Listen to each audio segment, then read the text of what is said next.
Njeriu më i respektuar nga gjithë to, pavarësisht se nuk pajtohem me te, me ideologjinë e tij. Është Arlind Qori. Arlind Qori. E di. Ai ka një bosht, ka një frym, këmbgulën atë të vetën. Kjo ka një problem. Arlind Qori dhe Agron Shaj, jo vetëm, po Arlind Qori kanë një po edhe Agron Shaj kanë ngarkesa tash. Pra, këtë po të them, po njëherë politikisht, pastaj kanë një individualitet, do të thënë një protagonizëm të theksuar dhe kanë një projekt politik që unë e shikoj më shumë se 10 vjeçar. E shikoj edhe 20 vjeçar. Tani 20 vjeçar, 10 vjeçar, po e egzagjeroj për ta kuptuar, 20 vjeçar, 20 vite, të presim ne që të bëhet ndryshimi me anë të këtyre, duke qenë të vetëm në luftë, duke qenë të vetëm në këtë anormalitet, është jo produktive për çështjen demokracisë them.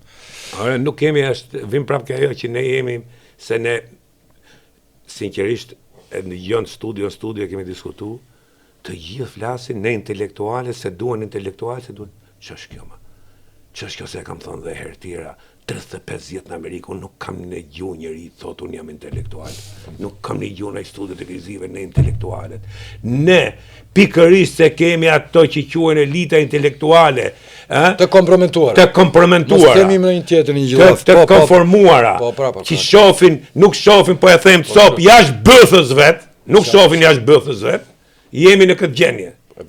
Tash kjo ka qenë edhe gjatë regjimit komunist, edhe sot dhe vazhdon dhe pikërisht këto njerëz ne i majmë si njerëz modele. Tash mos ta bëjmë 1910-ën thonë, që 1910-ën ishte një katraur tjetër tash për 90 vjetorin e shkrimtarit, një njeveri e gjallë tash.